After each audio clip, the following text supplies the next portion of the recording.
Hi everyone, I'm Teacher Andrew, and welcome to a special winter episode of Teacher Andrew Reads in a Canoe, which is actually Teacher Andrew reads in a chair next to a kayak. But I'm here in the garden. There is a water flotation device in the camera's view, and it's been too long. So the sun was out, and I thought that this afternoon would be a lovely one to share with you this excellent book by one of my favorite authors of all time, who, if you've watched this channel before, you certainly know. It's Wiliam Steig's The Zabajaba Jungle. And this is one that is much less common than many, but it's always been a favorite ever since the first time I read it.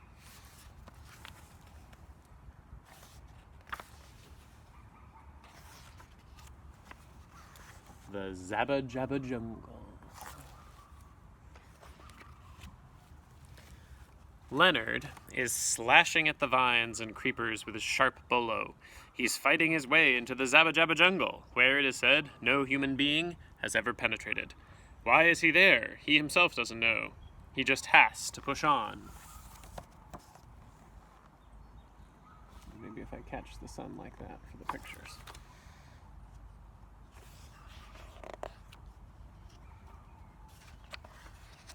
One more whack, and he breaks through. Squawking birds and raucous insects fly about. Some sit in trees staring. A hungry plant gropes for him, but he jumps away. He'd better keep a grip on his bolo.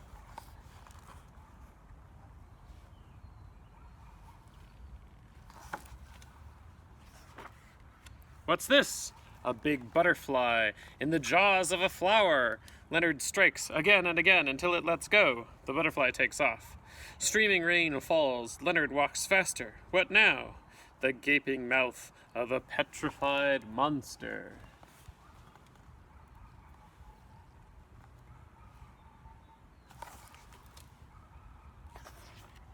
He steps inside, crawls through the gullet, and enters the belly. Behold, there is strange writing on the wall. So, others were here before him. Leonard explores the intestines, where prickly creatures scurry, brushing against his legs. At last he sees daylight, and exits through the great cloaca.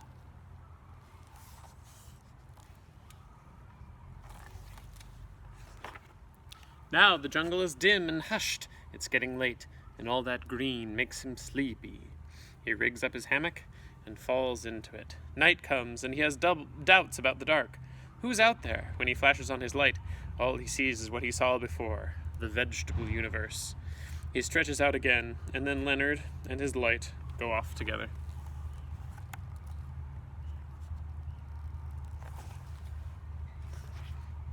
When he wakes up, the ground is covered with a writhing, hissing mesh of snakes.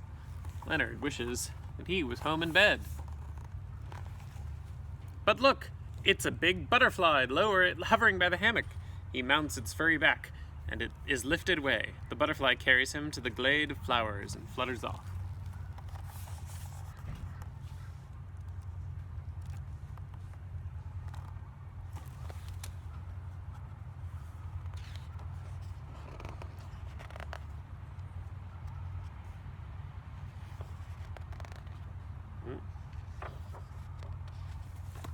Hold on.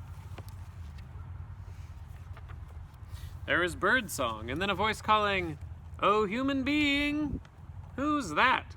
"Yes, I'm Flora." "I'm Leonard," says Leonard. "Come out and let me see you." "I can't, I'm too shy."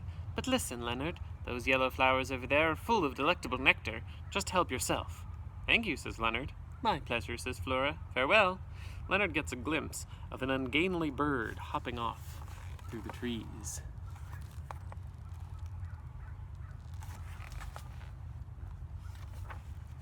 He climbs into the bowl of a yellow flower and tastes the nectar.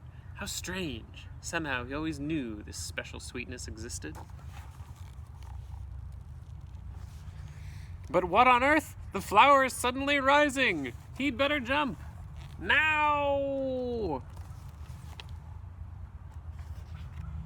Is this the last of Leonard? No, his fall is broken by tears of fern fronds. a bunch of mandrills with blue behinds is waiting down below, and they drag him off.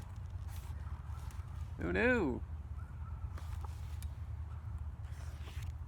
They come to a deep hole in the ground. They toss him in and leave.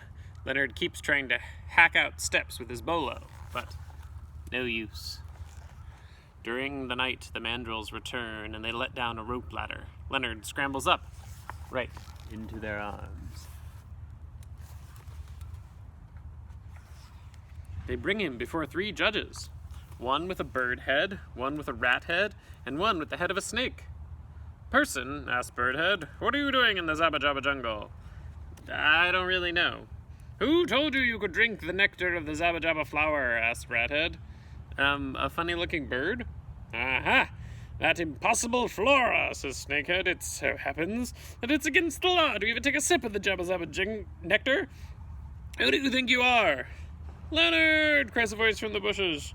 "Show them who you are! Do your stuff!"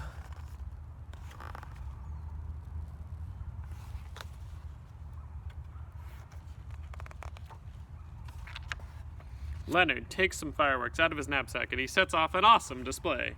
His captors are transfixed.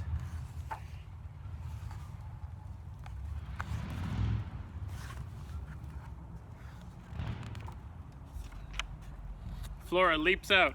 "Hurry, Leonard! This way!" And they hasten down a secret path. At the end of it she says, "Farewell, brave boy. Farewell." Leonard clambers over some rocks and is surprised to see an enormous bottle with his parents inside. He taps the glass, but they don't look up.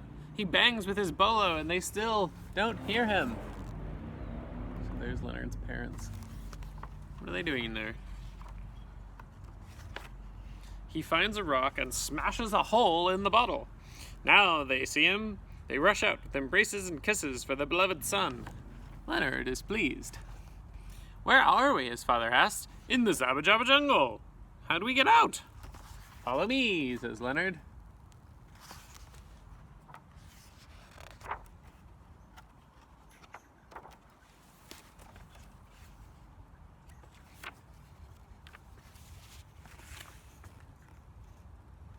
And that's it.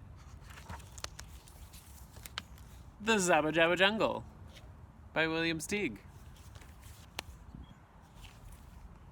Hope you enjoyed. See you next time.